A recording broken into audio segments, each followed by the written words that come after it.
Welcome to NACTV Reads the News.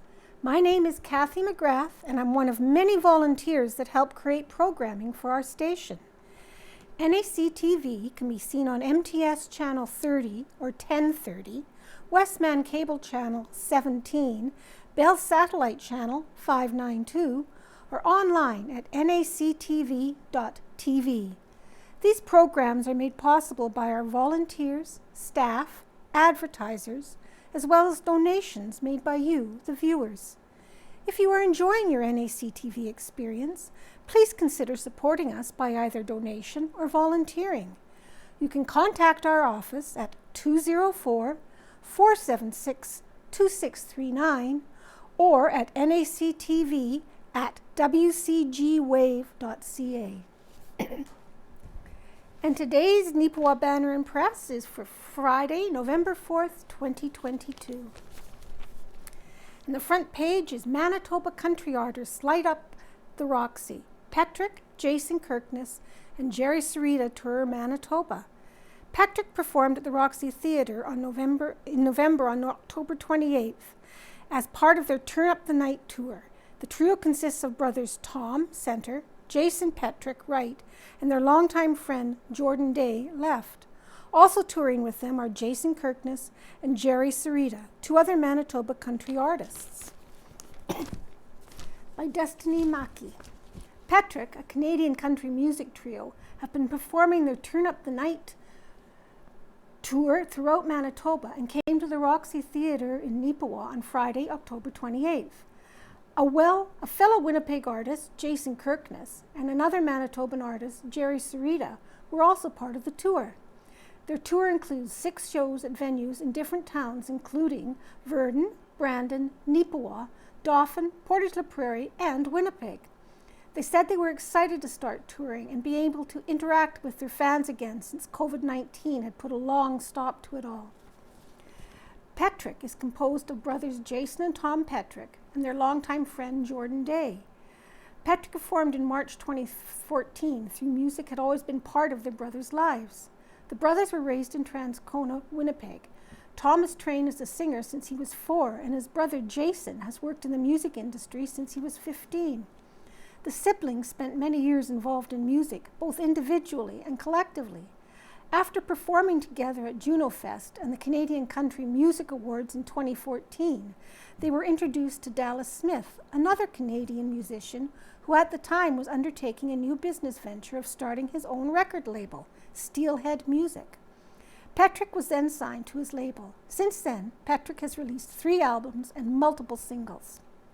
Jason Kirkness grew up in southeast of Winnipeg. His music start began in his early teens. He was in a few bands during his high school years.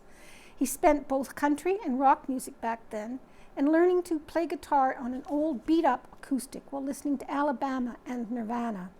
Once he graduated, he moved to Winnipeg to continue playing music with bands to improve his singing and playing skills.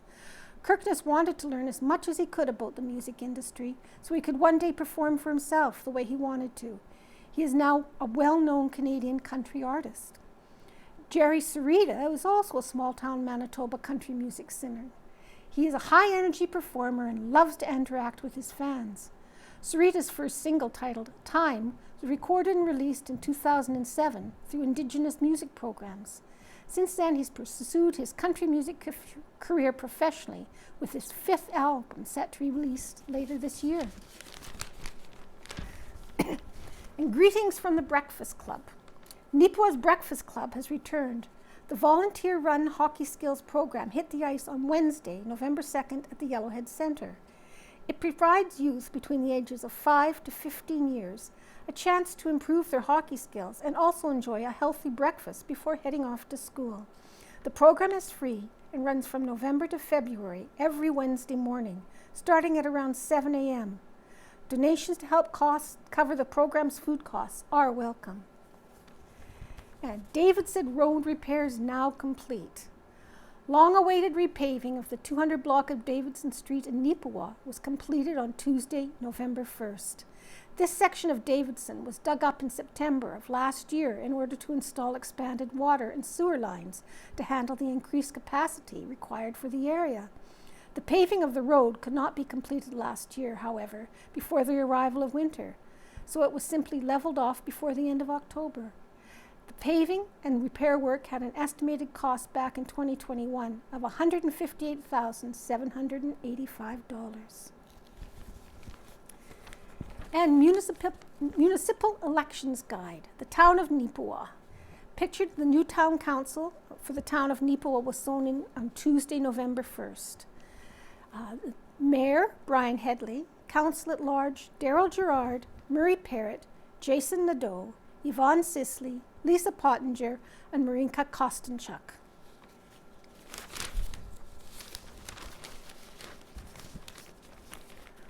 Home Buddies by Rita Friesen. Remember when?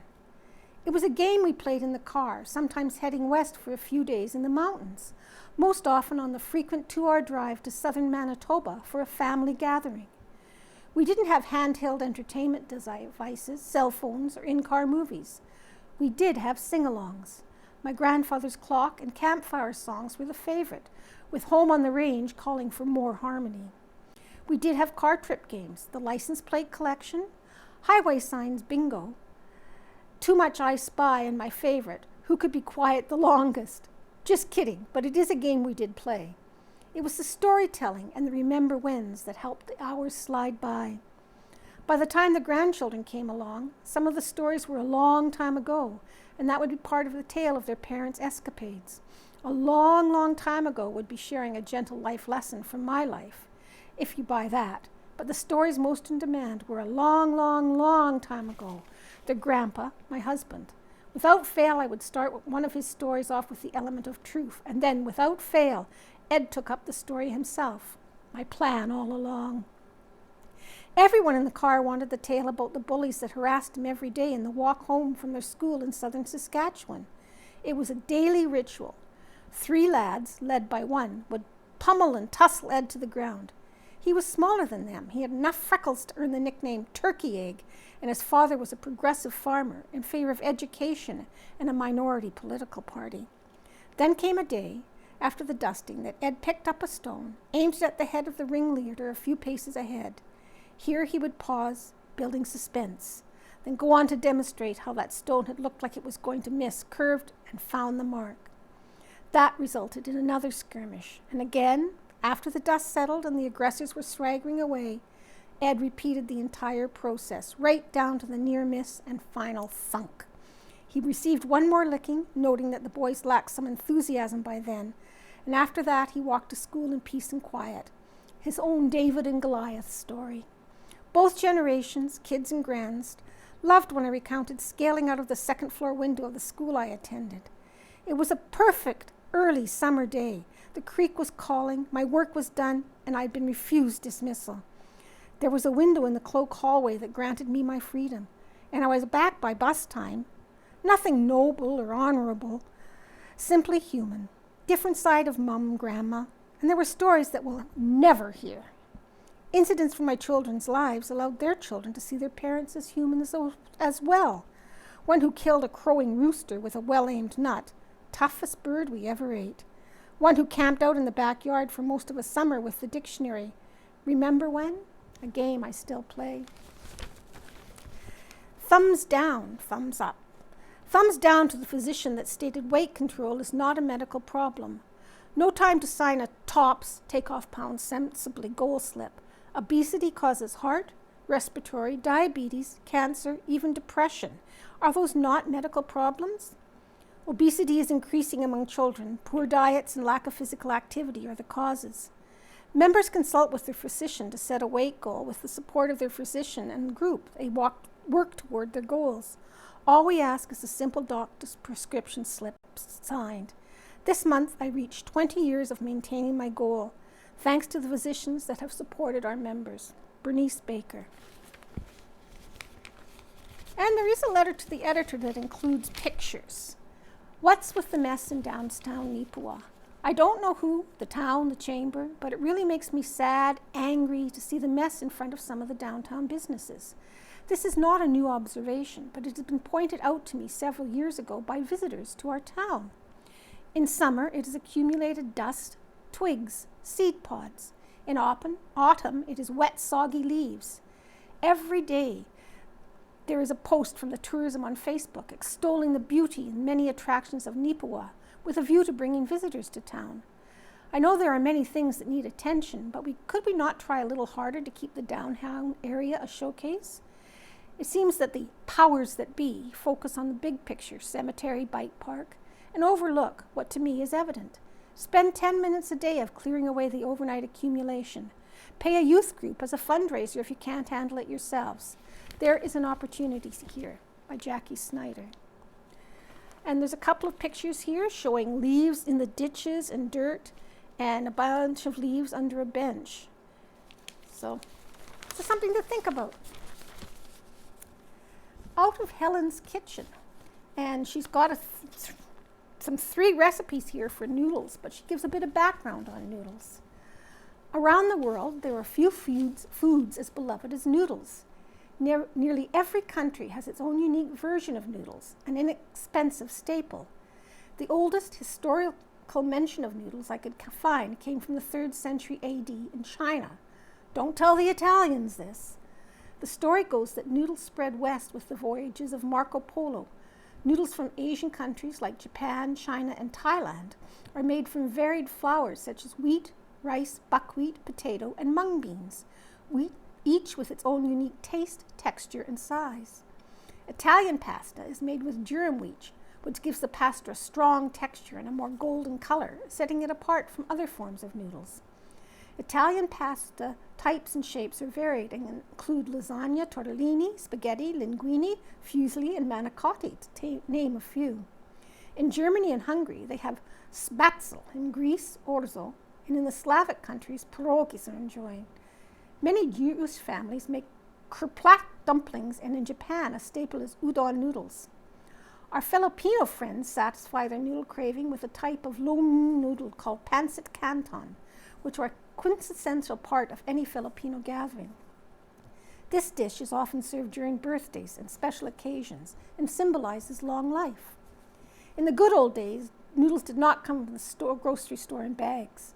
Should you want noodles, you made them from scratch. It is one of those foods that seems way more complicated than it actually is. Homemade noodles take more time to prepare than store-bought, but they are better tasting noodles to serve with all kinds of dishes. And she has a recipe for chilka, a traditional Mennonite noodle, and schmodfat, which is a cream gravy, and beef mushroom noodle soup.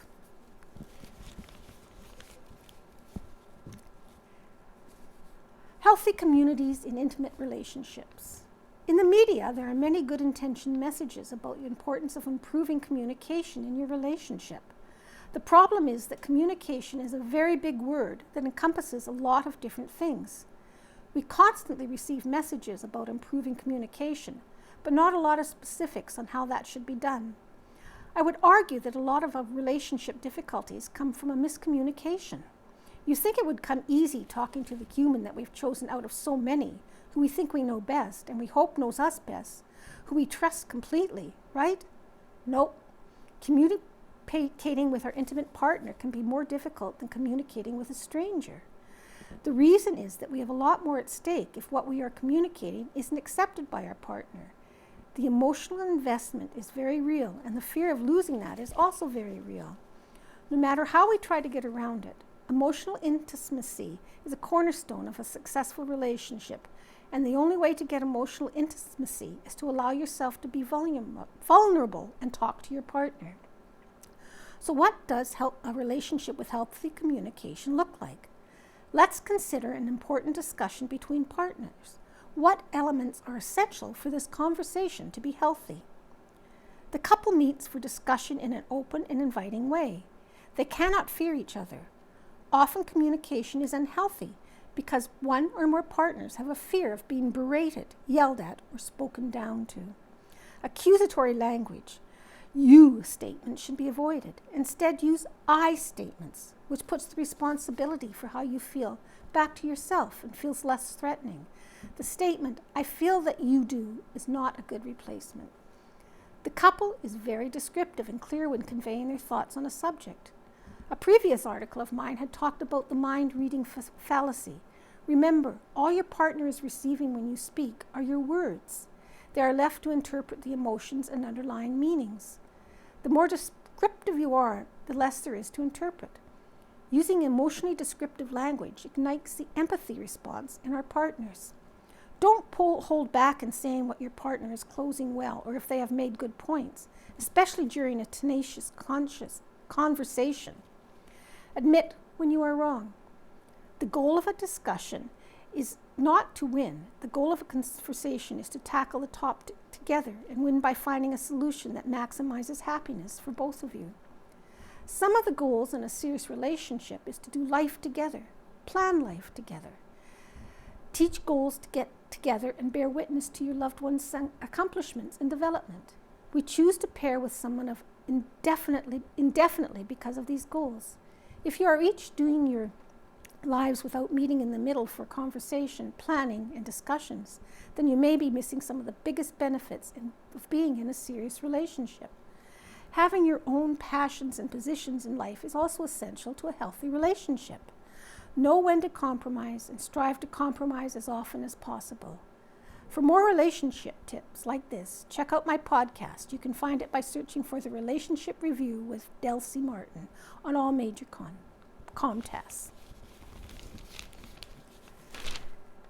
And Legion Ladies has put a thank you to everyone. On Friday, the Legion Ladies Auxiliary provided a scrumptious roast beef dinner in support of the Neepawa District Handy Van. A large number of people attended. In addition, many meals to larger groups had requested the service were delivered courtesy of the Handy Van by driver Greg Shaw and his wife Dawn. A local shop tree was erected with gift cards and certificates from local businesses totaling $585. A donation of $5 provided one entry into the draw. Michelle Ferguson was the lucky recipient of these donations. Thank you to the following for their support and donations to the tree and supporting our local handy van: Neepawa Home Hardware, Bruise Brothers Bistro, Neepawa Dairy Queen, Neepawa Gladstone Co-op, It's Time Fashion and Gifts, Neepawa Boston Pizza, Neepawa Handy Van, Book of Tickets, Roder's Bakery, Neepawa Safeway, your dollar store with more, Neepawa Chicken Chef, Neepawa Fresh Mart, Neepawa Pharmacy, and the Banner and Press, or media sponsor. Thank you to the hard work of the Ladies Auxiliary, the Handy Van board members supplying desserts, selling tickets, and creating the shop tree, and above all, the general public who overwhelmingly supported the dinner. The pandemic had a devastating financial impact on the Handy Van, and there can be no clear indication of how important the service is to the area than the response received at the fun day. For total profit, $3,452. Thank you to everyone. Burnie Community Center sports new doors. And pictured, a young student is entering Burnie Community Center for an exciting day of nursery school through the new front door. Thanks to the generous grant from the Beautiful Plains Community Foundation and the work of Dustin Osborne of Yellowhead Windows, new entrance and exit doors were installed on the community center late this summer. These are among the upgrades being done on the building to make it more efficient.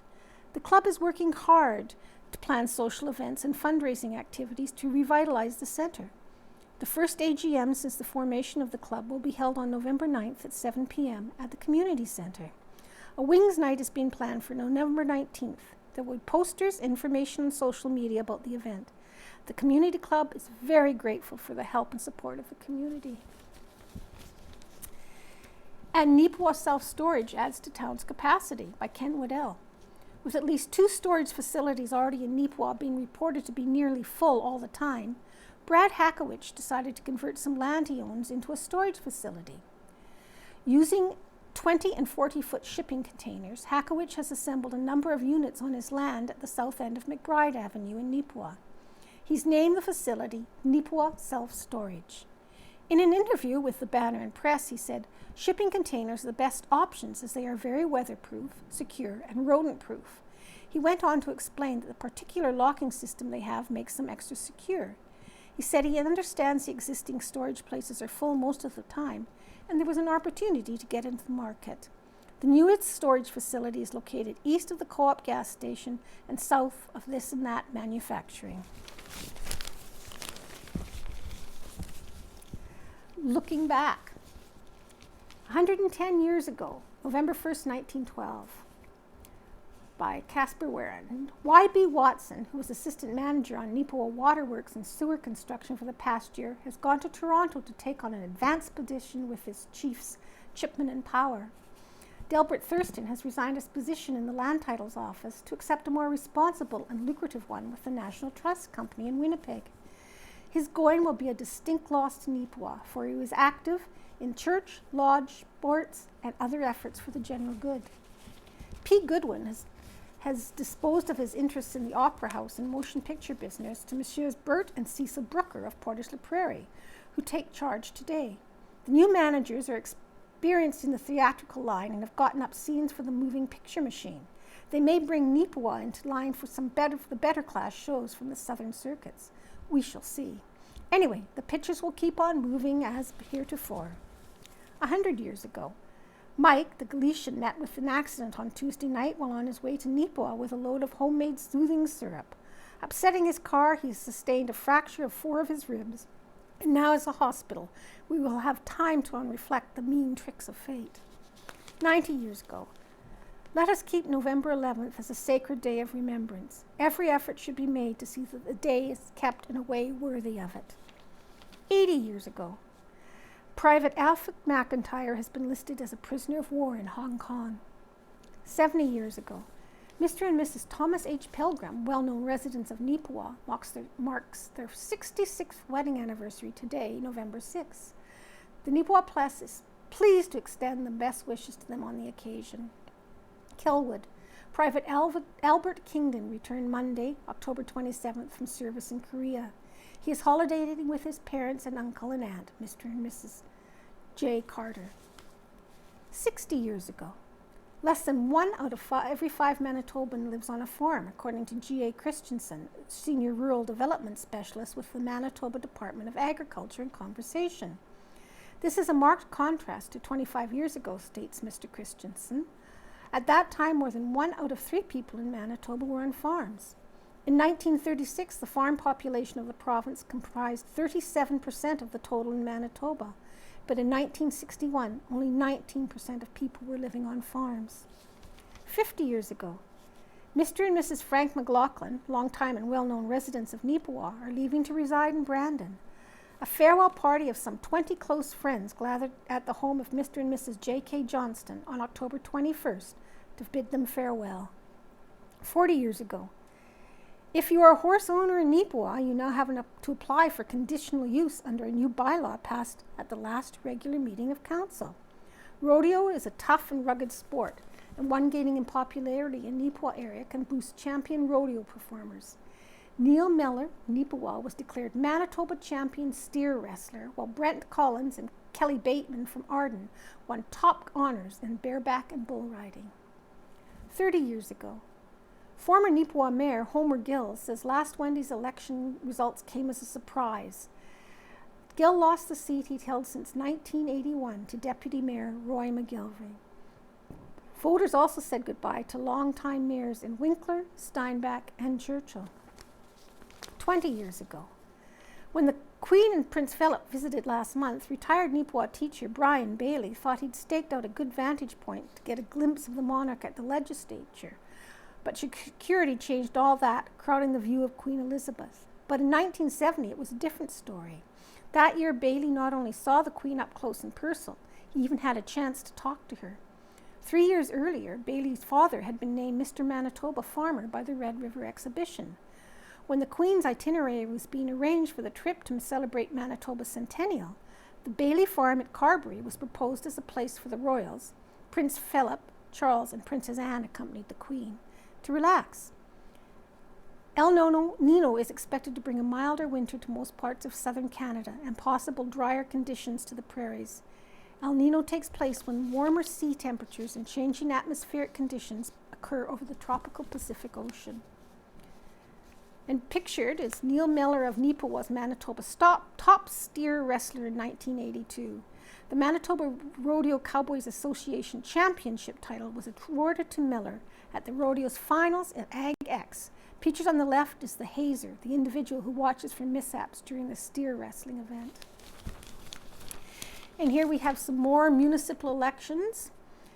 Municipality of North Cyprus Langford, Reeve Ray Drayson, Ward 1, Robert G. Van Comer, Ward 2, Harold Tolton, Ward 3, J. Grant Jardine, Ward 4, Dallas Olmsted, Ward 5, Jaron Davidson, and Ward 6, Malcolm Murray.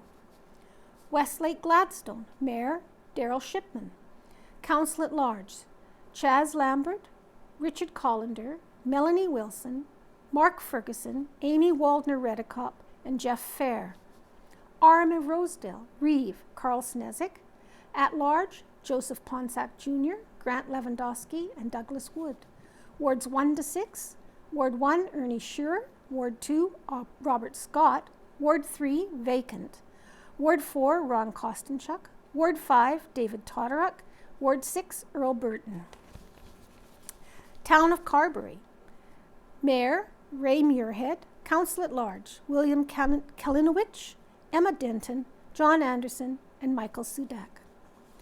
Municipality of Glenella Lansdowne, Reeve Kevin Paramore, Ward 1, Greg McConnell, Ward 2, Jace Muir, Ward 3, Don Boxall, Ward 4, James Paramore, Ward 5, Damian Dempsey, and Ward 6, John Pottinger.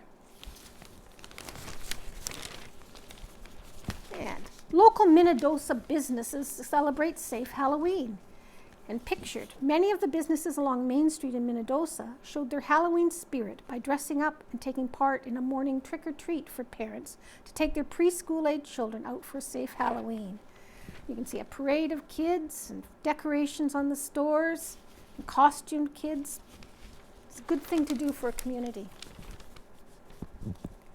And we move on to sports. The Tigers football headed to the Murray Black Cup. The Neepawa Tigers kick off during their semifinal game against Park West on Saturday, October 29th. A dominant defensive start followed by a huge offensive outburst in the second half ultimately powered the Neepawa Tigers to an impressive 51-22 win over the Park West Outlaws. The Tigers surrendered just 6 points in the early portion of the first quarter until their offense could get in sync. Then the Tigers rallied by scoring 51 uncontested points to head into the final quarter with a commanding lead. While the Outlaws did shift momentum back in their favor before the end of regulation, it wasn't enough, as the Neepawa claimed to win a spot in the Murray Black Cup final.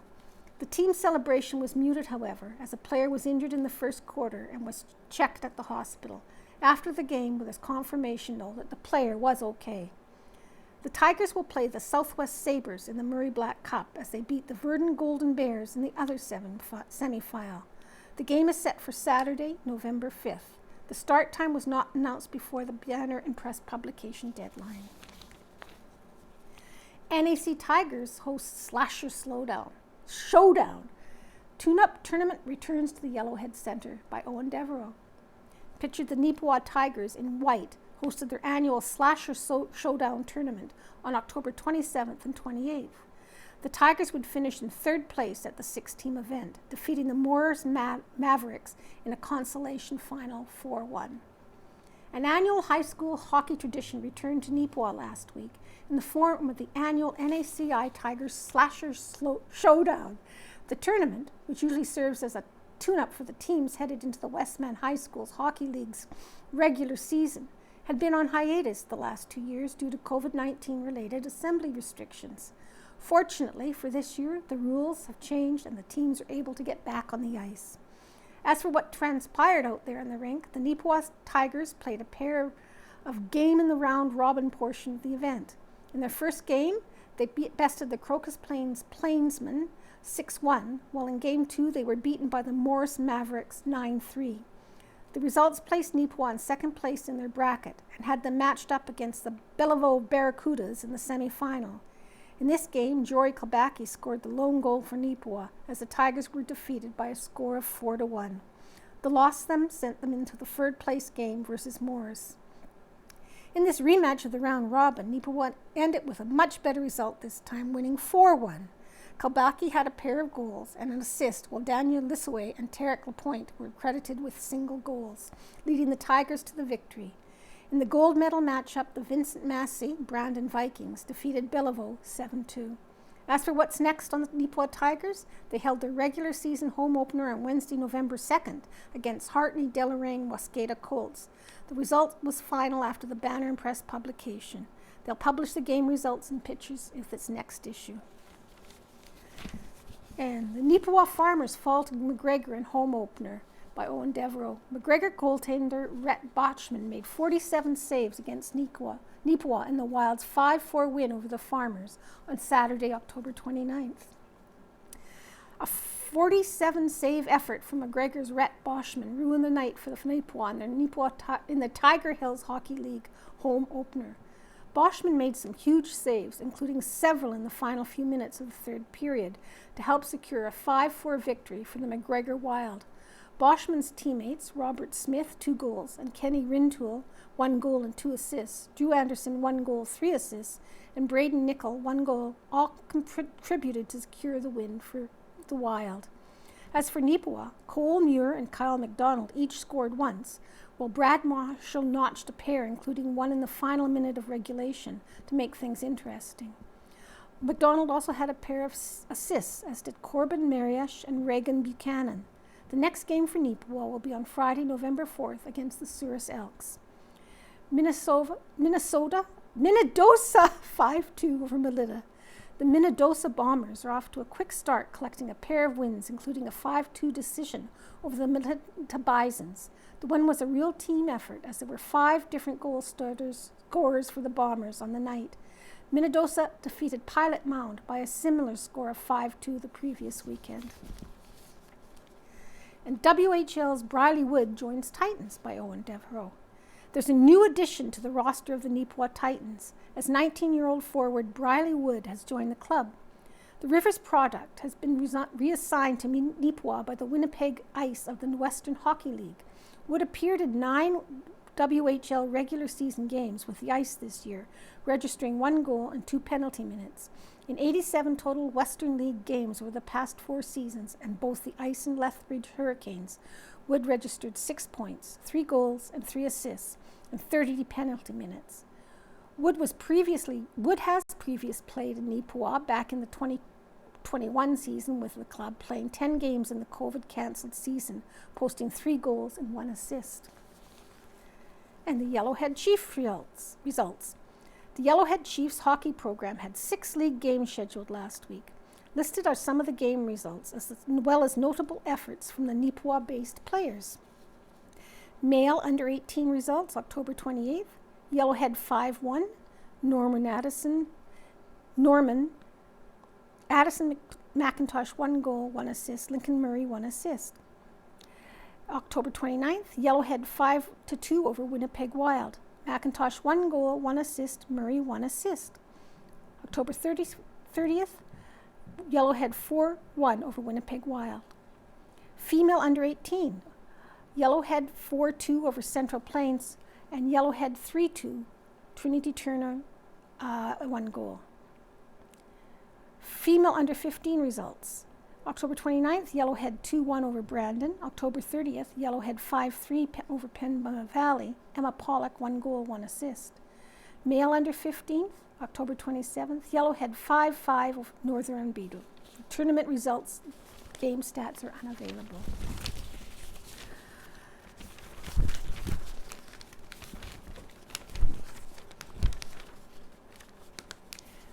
And Manitoba AgX showcases livestock industry by Sarah Plosker's Rivers banner. Above, junior showmanship class in the 2022 Manitoba AgX winner of this champion class receives a $2,000 scholarship from Verdun Wealth Management. Right sheep getting their wool sheared during the shearing demonstration. Day 1, Manitoba AgX kicked off with a bang, or rather a moo, at the Keystone Centre in Brandon on Wednesday, October 26, with Moo Mania, a school-based program for students in grades 3 to 5 in southwest Manitoba. It's offered by Provincial Exhibition of Manitoba in conjunction with the Manitoba AgX. Kristen Lang Bremrich is the main instructor for the Moo Mania, as well as the program and volunteer manager with the Provincial Exhibition of Manitoba. The main goal of Moo Mania is to educate and to bring awareness about agriculture to youth in the region. In fact, it's in the Manitoba Public School curriculum. Moo Mania has been running for over 10 years. Kristen talks about the benefits of beef, the business of the cattle industry, and how the cattle industry benefits the environment and wetlands. Kids get to see the different breeds of cattle in person. After the morning's Moo Mania, a clipping clinic was held by Justin Morrison, owner-operator of Brooking Angus Ranch in Saskatchewan. Morris is well known for his grooming and clipping skills. The clinic was aimed at youth to learn how to present cattle, improve their showing skills, and learn proper techniques to achieve that perfect look. Meanwhile, cattle were being shampooed and some last-minute cowlicks were being trimmed. Trent explains that he clips his cattle about 2 weeks prior to the showing, but then after they get washed at the venue, some stray hairs need to be touched up. Show results: Little Lady Classic, show champion Simmental Heifer. HFL Bretta 2039K of Horner Cattle Company, shown by Lorna Horner from Minnedosa. Day 2 of the Manitoba AgEx was a busy day with both sheep and cattle events taking place. This is the first year that sheep were on the program, and the Manitoba Sheep Association dove headfirst in offering 3 full days of events. Thursday, October 27th, started off with Eumania, a sheep version of Moo Mania, which was geared towards grades 6 to 8 students. A small flock of sheep and a sheepdog were brought in for the demonstration of how the little dog moves herds and manages the sheep. The benefits of wool, as well as benefits that raising sheep has on the ecosystem, were discussed. Shepherdess Anna Hunter owns and operates Manitoba's only wool mill on her farm, Longway Homestead. She's been training others on how to open up their own mill, as there's plenty of demand. Her own mill has a 12 to 18-month-long waiting list. Besides making yarn, she makes wool pellets to enrich the soil. The pellets help with the water retention, aeration, and act as a natural fertilizer and pest repellent, all while diverting wool waste from landfills and returning nutrients back to the soil. She works with Canadian sheep farmers to add value to their product. Thursday's schedule included the Angus Show, the Shorthorn Show, and the Speckle Park Show. Top industry judges, Katie Songer and Jeff Lees, were contracted for the Manitoba AgEx cattle showing events. Katie Songer is the 3rd generation of her family to breed cattle in central Alberta. Her herd consists of purebred Herefords, Shorthorns, and commercial club calf producing females. She judged at the Calgary Stampede this past July. Jeff Lees is a 7th generation farmer and rancher from Saskatchewan, breeding, showing, and selling Herefords, even selling his Herefords internationally to Great Britain and Japan. This duo of judges are keen observers, noticing every little detail of the animal's physique and posture. And here's some pictures of Neepawa's Halloween, showing its enthusiasm for Halloween. Neepawa locals were ready for trick-or-treaters on October 31st. And there's 4 pictures here of different homes with different decorations, and it sure looks like some people get into the spirit of Halloween. And this year, our B section, or this week I should say, is Women in the War Years. Women took up a variety of roles to help out during the war years, whether it was at home working in industry, fundraising, sewing quilts and clothing to send overseas and more, or enlisting for military service. They stepped up to the plate to aid in the efforts in any way they could. Courtesy of all those who aided in the culmination of materials, the Banner and Press is glad to highlight these efforts through this B section. Pictured, a pair of unidentified Canadian nursing sisters. Note, the Banner and Press thanks all who provided materials submissions for the purpose of a special Remembrance Day section. Any submissions that were received but were unable to be used in this year's edition due to space or theme limitations have been saved for future use. And this photo is courtesy of the Beautiful Plains Museum. Marguerite Brice, Mechanic and Wren by Caspar Werhan. Pictured at left, Marguerite E. Brice, mother of Barbara Jardine of Neepawa, in her HMCS uniform. Above, in this photo, Margaret can be spotted on the left side of the middle row, seated directly to the right of the plane's propeller. This photo was taken at Portage la Prairie during her time as a mechanic there for the Air Observers Training School. And the photo down here, this was also taken at Portage la Prairie, shows Marguerite, third from right, with some of her fellow hangar gallants. The following story is told using information provided courtesy of Barbara Jardine, daughter of Marguerite E. Breeze. Marguerite E. Breeze, World War II veteran, registration number 896, was born in Neepawa on January 3, 1919, to parents Julius C. Breeze and E. Rosetta Rose Atwood Breeze. Prior to enlisting, Marguerite worked at the Air Observers Training School in Portage Prairie. There, she and the other women were called hangar girls or hangar gals. She worked as an airplane mechanic, serving Avro Ansons, a type of aircraft commonly used at training schools. Breeze also spliced cables and packed parachutes. This and similar job experiences were fairly new in those days. Back then, with the societal prejudice of the time, women typically only worked in their home. However, during World War II, women filled the vacancies left by the men who volunteered for military service. Women across Canada enlisted for jobs such as those involving heavy industry, farm labor, and munitions, welding, electronics, drafting, and industrial chemistry. Some women even directed all the engineering work for the Canadian production of Hurricane and Helldiver fighter planes. Although most positions tend to be for behind the scenes, often on assembly lines, the experience is noted as being a positive and liberating one for many Canadian women. As well, many sought work outside the home after the war concluded, and they were dismissed from those temporary jobs.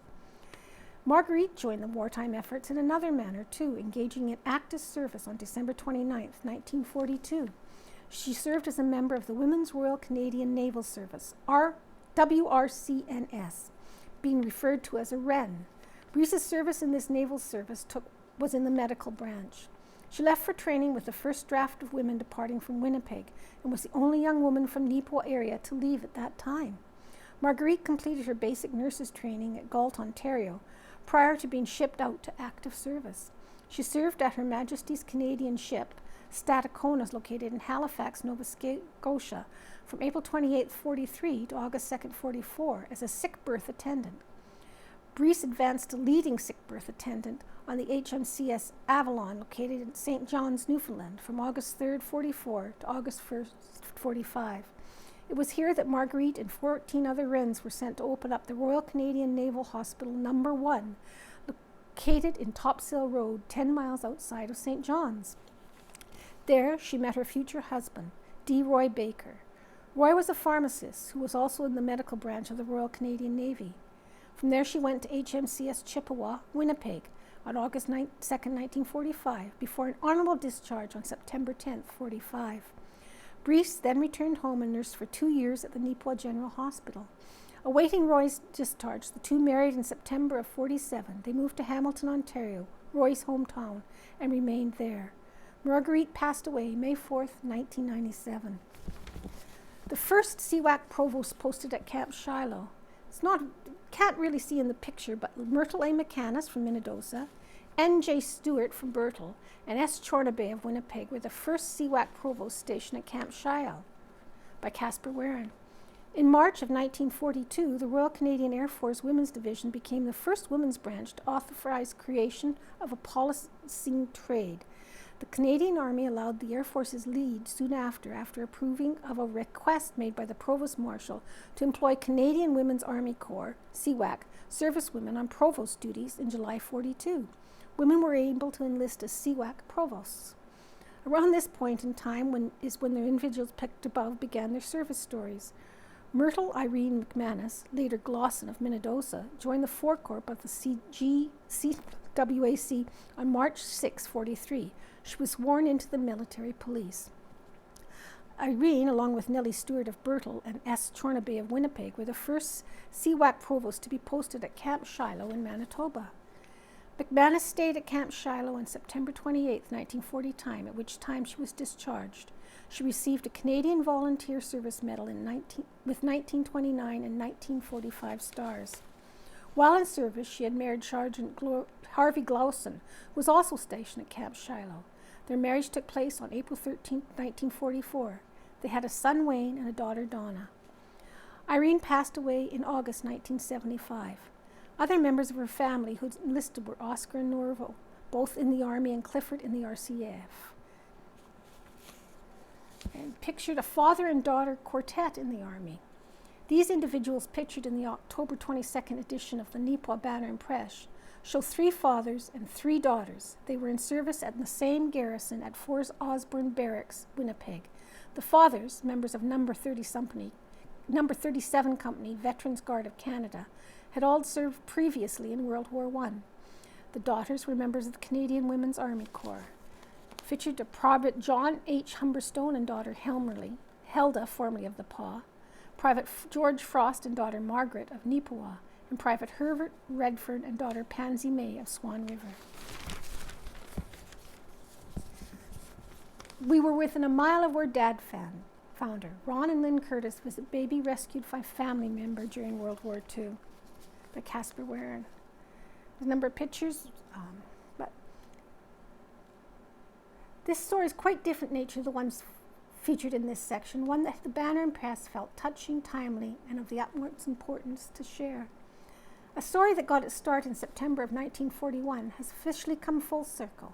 Ron and Lynn Curtis of Neepawa returned from Europe on October 12th after visiting someone quite special to the Curtis family.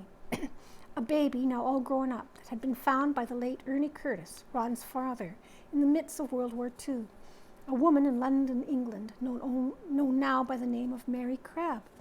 Winelda Curtis of Brandon, wife of Ernie, and just about 98 years old, was unable to join her son and daughter-in-law for the visit. However, she was available by phone to share some of the background. According to the Curtis family and an article Ron had previously read, it all began in Woking, Surrey at the Horse Hill Common, a common land that could be used by the people living by for any reason if needed. It was an absolute miracle. They were in a convoy and had stopped somewhere in the common and were waiting for 0 hour, said Ron. Winelda added, they'd heard this squawking in the bushes and thought it was a wild animal, so they went to investigate, and there was this baby who had just been born. My husband had to cut the cord and everything. After cutting the cord and tying it, Ernie acted swiftly, retrieving a fresh pair of underwear from his backpack and wrapped her in it to keep her warm. Then, with some of the water he had on hand, washed her face before going with his fellows, Bob Griffin and A.J. Brackett, to take her via Omni truck to the nearest hospital. The doctors there didn't think she'd survive since she was so cold, said Winelda, and they figured she had been born just 2 or 3 hours before. Lynn added, they said she was having trouble breathing by the time she got to the hospital, but she survived and lived for 5 months there, because neither her grandmother nor mother wanted her, in Mary's words. Ron explained further, stating that Mary's grandmother had already had 10 kids to care for and couldn't manage another. As well, that it had actually been the desire of his father to bring the baby Mary back to Canada. However, it wasn't able to happen. His sister had been willing to adopt her, but England wouldn't let her be adopted out of the country, Winelda said. After the conclusion of Ernie's army service, he never got back to England to look for her. Still, he made efforts while home in Canada to find information. He searched, even enlisting the help of a friend and colleague in 1960 by the name of Alex Wanlon, an Air Canada pilot who flew in England. However, due to confidentiality, neither were ever to drum up any results. And for a long while, the finding of the baby remained a family story. As well, for Ernie, the question as to what happened to her lingered until his passing on September 7th, 1995. Dad had always talked about wondering what happened to the baby. Said Ron, our kids, his grandkids, used to sit on Dad's knee and ask him to tell the story.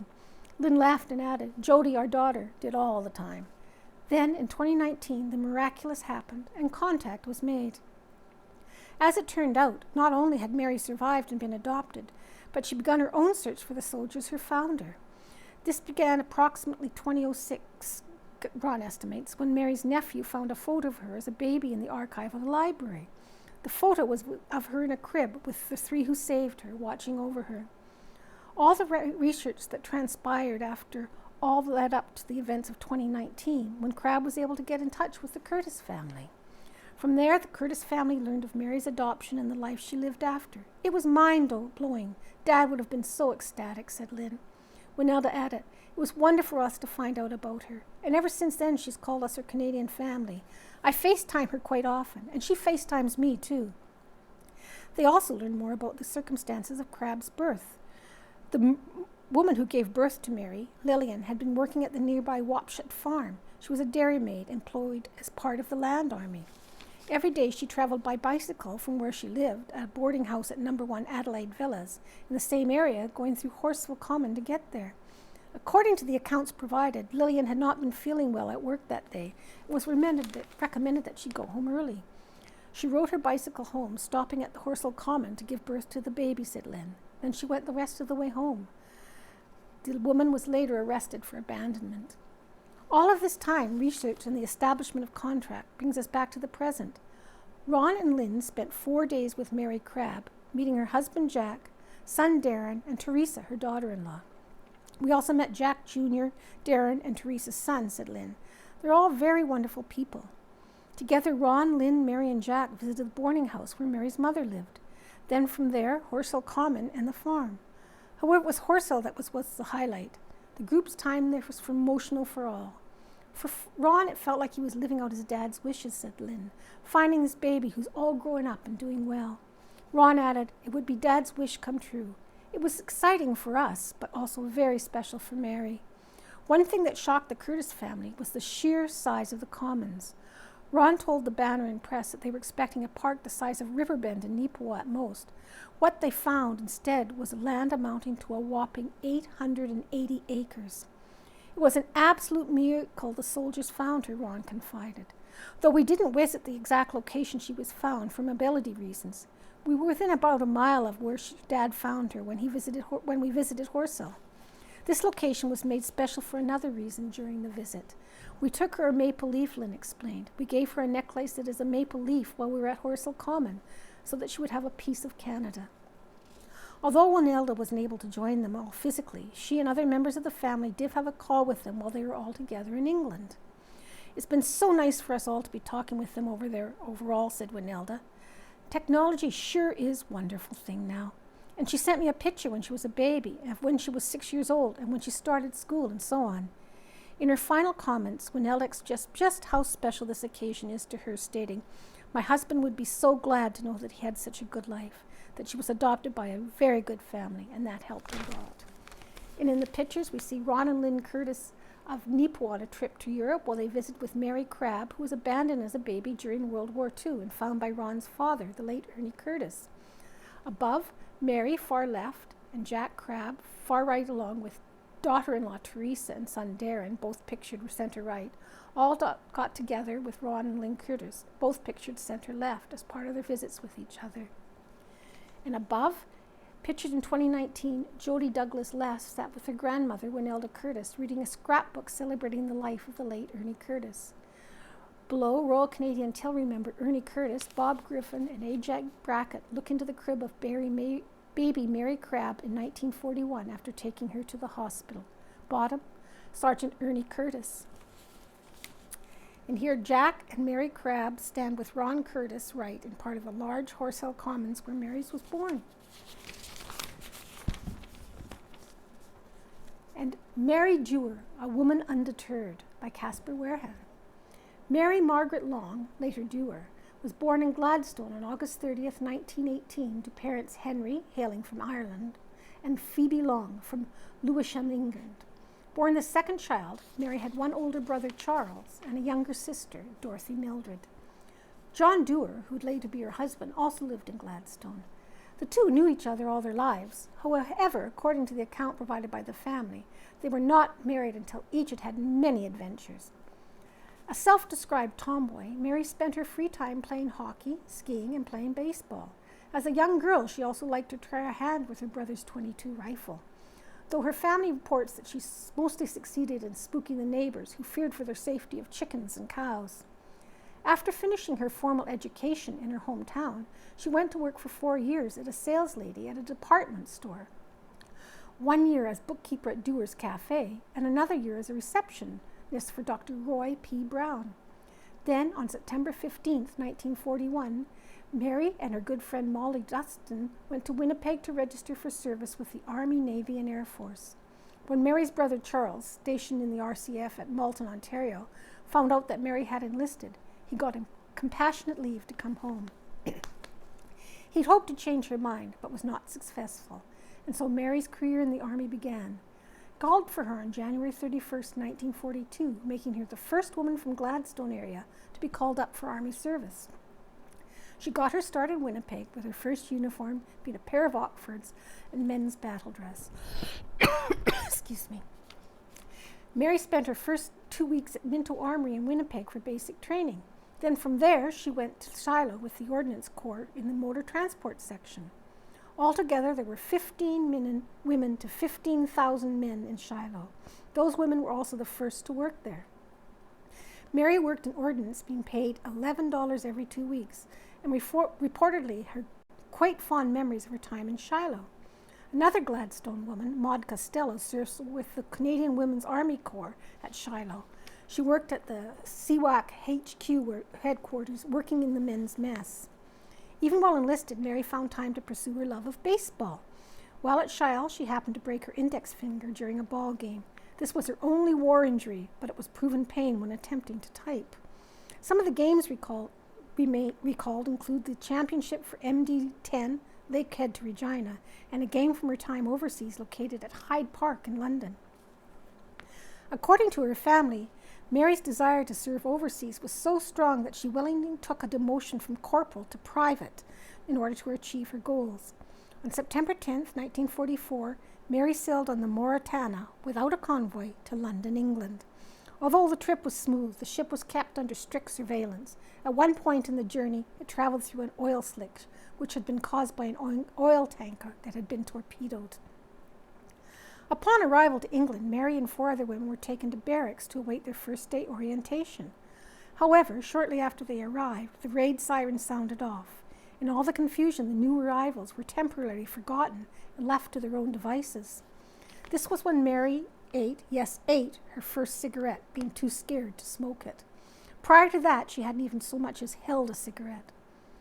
They were all quite lucky to survive all the bombing raids, V-1 and V-2 rockets. However, this wouldn't be Mary's only scare. Well, on a weekend past her Aunt Dorothy's place at one point, the air raid siren sounded again. Too stubborn to go to the bomb shelter, she was rather frightened to find her bed jammed at the head of the stairway and her in it. Mary's family exclaimed in the report, "Thank goodness the bed was about 6 inches wider than the doorway, or she would have had a rather nasty ride." Mary was able to meet most of her mother's other family members while she was in England, but was unable to visit her father's. This was because they resided in Ireland, which was off limits to armed services. Holding experience working in a doctor's office in her civilian life, Mary was placed to work with medical records in England. Everything was coded, ailments, injuries, and much more. At Action, they received all the records for the Army, Navy, Air Force, and Merchant Marines. A small office, the team consisted of 4 CWACs, 2 male doctors, 5 female civil servants, and 2 runners. Due to the nature of her work, Mary was one of the last Canadian service personnel to return to Canada. She received her discharge on April 26, 1946, making her return trip on the Ile-de-France. It was a very rough crossing over, but she was returned safely home to Gladstone. She lived a full life, returning to the family and to work. Mary and John Dewar were married on September 16, 1947, and both worked at Dewar's Cafe and Bakery. Eventually, they even took over operation of the shop. They moved for a time in 1970. That year, after having started a career with the Gladstone Post Office in 1959, John had become postmaster for Gillam, Manitoba. Mary and John lived there from 1970 until 1983, retiring back to Gladstone. Mary played her final game of baseball at the age of 53 before moving into the Centennial Apartments in 1990. She lived there for 3 years before happily moving back out to live on her own home again. She loved all kinds of crafts and would help John hook rugs and make crafts with her friends for a variety of organizations they each belonged to. Mary was a member of the Rebecca Lodge since 1937, holding all titles throughout her years, including Noble Grand in 1953. She was a charter member of the Royal Purple since its inception in 1940, again holding a variety of titles such as Honored Royal Lady. She was also a member of the Legion Ladies Auxiliary. Additionally, at one time, she was a member of the IODD. Mary passed away peacefully on December 7, 1999. Her daughters were Sandra Dorothy, born in 1949, Donald Diane, born in 1952, and Jacqueline Dawn, born in 1954. In 1999, she had 9 grandchildren and 6 great-grandchildren. There's some pictured above is Mary Dewar of Gladstone. She could not be deterred from service and even took a motion to go overseas. And Mary Dewar's center was her girlfriend Maud Costello, left also of Gladstone. The woman on the right was unidentified. Women preparing to ship off. The details with the photos were Shiloh 1942 station at Douglas, Manitoba. Remembrance Day service details. With the easing of conditions surrounding the COVID-19 pandemic, Legions in the area are happy to welcome everyone back to full Remembrance Day services this year. For all services being held, masks are welcome but not required, as per current public health requirements. The following details are current as of October 21st. Neepawa Legion Branch 23 is welcoming everyone back to the Yellowhead Hall for services this year. Services this year will begin at 10:30 a.m. A full wreath-laying ceremony will be held during the service. One wreath will also be placed at the cenotaph prior to the services. After services have concluded, the Legion Ladies Auxiliary will be hosting a luncheon at the Legion Hall. A banquet at the Legion Club Room at 6:30 p.m. with cocktails beginning at 6 p.m. Banquet tickets can be purchased for $20 from the Legion. Erickson services. Services for Erickson Clan William will take place on November 11th at 10:45 a.m. at the Erickson Legion Hall, located at 31st Street Southwest in Erickson. Lunch will be served following the service. An additional service will also be held at the Clan William Cenotaph at 2 p.m. Manitoba Legion will be holding a full community service this year. The service will be on November 11th at 10:45, with services being conducted in the Manitoba Community Conference Center. Gladstone Legion Branch 110's Remembrance Day service will begin at 10:15 on November 11th at the Stride Hall. There will be a lunch to follow after the service. A tag day will be held from 9 a.m. to 12 p.m. on October 28th for people to purchase poppies, pins, and bracelets at several locations in town. As well, on November 1st, there will be poppy boxes placed in the business and other locations for people to get a poppy. Plumas services, Plumas Legion Branch number 189 will be hosting a gathering at the Cenotaph at 10:45 on November 11th. Legion members will gather there or march there from the hall depending on the weather. All are invited to the community hall for lunch and a short program. Kelwood services. All those wishing to attend services for Remembrance Day at Kelwood are asked to gather at the Legion for a 10:30 a.m. Service proper will commence at 11 a.m. Following services, there will be a lunch hosted at the Legion Hall. The Carberry Legion Branch 153 will be hosting a Remembrance Day service at the Carberry Memorial Community Hall on November 11th. All attendees are asked to be seated by 10:45 a.m. McCreary.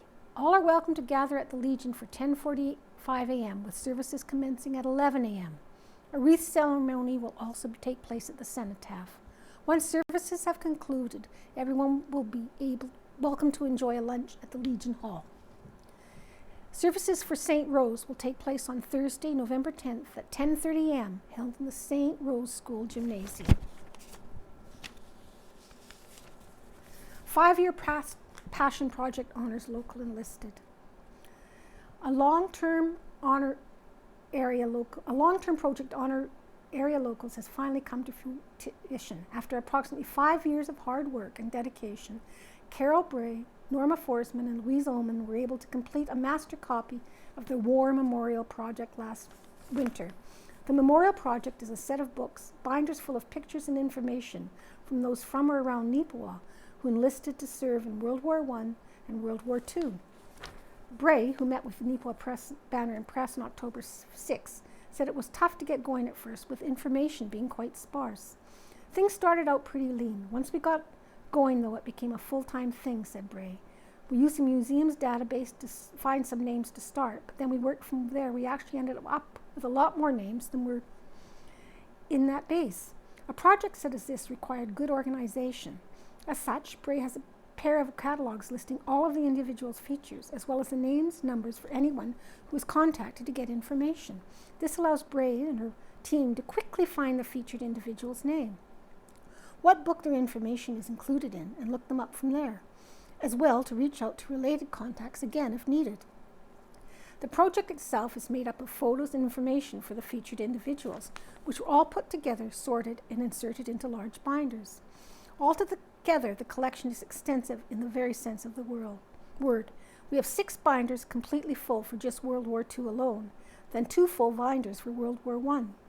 The reason we only have 2 for World War I is that their attestation papers are all available online. Bray explained. It was quite the project. It took a long time to make sure you had the right person. Then from there, to just get as much information as possible.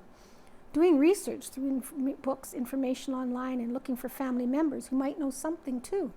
Bray added, when we first got going, it started out only including people who enlisted here, but then we had people like Dudley Lee, who had lived their whole lives in Neepawa region, but enlisted elsewhere, so we certainly had to include them as well. Despite the collection the memorial team accrued, Bray is certain there are some people that may have been missed. As well, some of the individuals had sparse information available. I'm eager to add more to the collection. If someone who takes a look through the books has additional information, said Bray, or even just a correction for us, I'm more than happy to go back in and get the information fixed up. This project will have a home in 3 places. One is ready to go for the Beautiful Plains Museum, one staff are ready to collect it, another for the Beautiful Plains Archive, and a 3rd copy will be ready to go for the Neepawa Legion by Remembrance Day. In her final comments, Bray noted that she in particular was pleased to have the memorial books at the Legion, stating, I'm quite glad we'll have one being kept there. That's where a project like this should be. In alignment for the theme of this year's Remembrance Day section, the banner and press included in the War Memorial Project to highlight on these pages the following details are a portion of their stories. Shirley Anderson enlisted at Winnipeg with the Canadian Women's Army Corps in August of 1943 at 19 years of age. After enlisting, she was stationed at the National Defence Quarters at Ottawa, Ontario. While working there, she served in movement control. After a honorable discharge in Winnipeg in June of 1946, Shirley received nurses training at Winnipeg General Hospital. Graduating in 1951, Shirley went on to work in a variety of hospitals, including the McCreary Hospital, where she became matron. Margaret Adamson. In 1953, Margaret Adamson enlisted in the Royal Canadian Air Force to join the war effort in Korea. The war ended shortly after her enlistment. Adamson was later posted to No. 5 Supply Depot at Moncton, New Brunswick, where she worked in the pay accounts section. In April of 1955, Adamson was transferred to a NATO base at 2 F-Wing Grothengrun, France. According to her obituary, these bases were established because of the Cold War and communism. Winona Brown. Lieutenant Nursing Sister Winona Ellen Brown was born on July 13, 1912, to parents Douglas Kennard and Gertrude Kerr Brown in Neepawa. She received her education before going to Winnipeg to study nursing. She graduated in 1934. On February 23, 1942, Brown joined the Canadian Army. While enlisted, she served as a nursing sister both in Canada and overseas in Britain. She served until her discharge on April 28, 1944.